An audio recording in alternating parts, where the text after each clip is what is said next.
రాయలసీమ స్టైల్లో టేస్టీ రవ్వ లడ్డు ఏ విధంగా తయారు చేసేస్తారో చూద్దాం. మీరు ఎందుకు ఆలస్యం ఫ్రెండ్స్, పదండి రెసిపీ చేసే విధానం చూద్దాం. రెసిపీ చూడడం కంటే ముందర నా ఛానల్ని మొదటిసారిగా చూస్తుంటే తప్పకుండా నా ఛానల్ని సబ్స్క్రైబ్ చేసుకోండి. ఒక మిక్సర్ జార్లో 1/4 కప్పు చక్కెర వేసుకోవాలి. మీరు ఏ కప్పుతో చక్కెర తీసుకుంటే అదే కప్పుతో రవ్వ తీసుకోవాలి. ఇప్పుడు ఇందులో 4 నుంచి 5 ఇలాచీ వేసేసి మెత్తగా పౌడర్ చేసుకోవాలి. ఈ విధంగా పౌడర్ చేసుకున్న తర్వాత పక్కన పెట్టుకోండి. ఇప్పుడు ఒక ప్యాన్ తీసుకొని గ్యాస్ ఆన్ చేసేసి ఈ ప్యాన్లో 1/4 కప్పు నెయ్యి వేసుకోండి.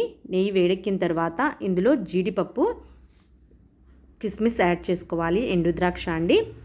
కొద్దిగా కలర్ చేంజ్ అయ్యేంత వరకు ఫ్రై చేసుకోవాలి.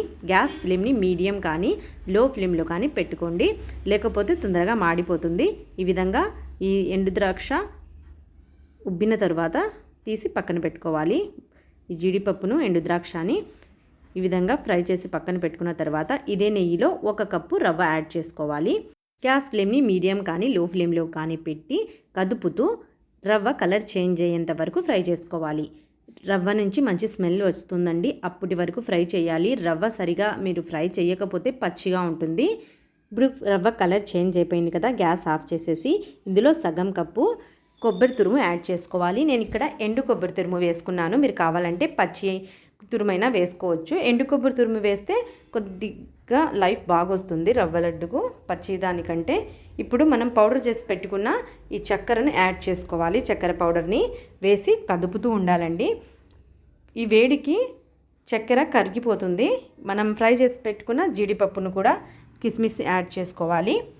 కొద్దిగా వేడి పాలను యాడ్ చేసుకోండి. ఇక్కడ నేను పాలు వేస్తున్నాను. మీరు కావాలంటే నీళ్ళని అయినా వేడి చేసి వేసుకోవచ్చు. వేడి నీళ్ళను పాలు వేస్తే టేస్ట్ బాగుంటుంది.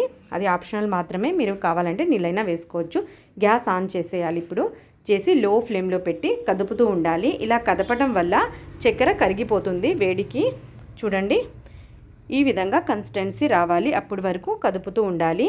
ఈ విధంగా వచ్చిన తర్వాత గ్యాస్ ఆఫ్ చేసేసి కొద్దిగా చల్లారనివ్వాలి. మరీ ఎక్కువగా చల్లారితే లడ్డు సరిగా ఉండదండి. వేడివేడిగా అయితే మనం లడ్డు చేయలేము, ఎందుకంటే కాలిపోతుంది కాబట్టి.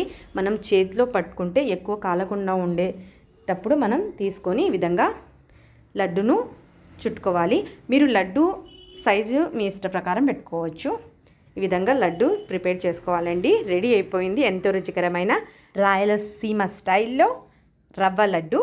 మీరు కూడా తప్పకుండా ట్రై చేసి చూడండి. ట్రై చేసిన తర్వాత మీకు ఎలా వచ్చిందో లడ్డు నాకు కామెంట్ చేసి చెప్పండి. రెసిపీ నచ్చితే లైక్ చేసి మీ ఫ్రెండ్స్తో షేర్ చేయండి. మరిన్ని టేస్టీ రెసిపీస్ కోసం నా ఛానల్ని ఇప్పటి వరకు మీరు సబ్స్క్రైబ్ చేయకపోతే ప్లీజ్ ఫ్రెండ్స్ తప్పకుండా సబ్స్క్రైబ్ చేసుకోండి. మళ్ళీ కలుద్దాం ఇంకొక రెసిపీతో. Thank you for watching.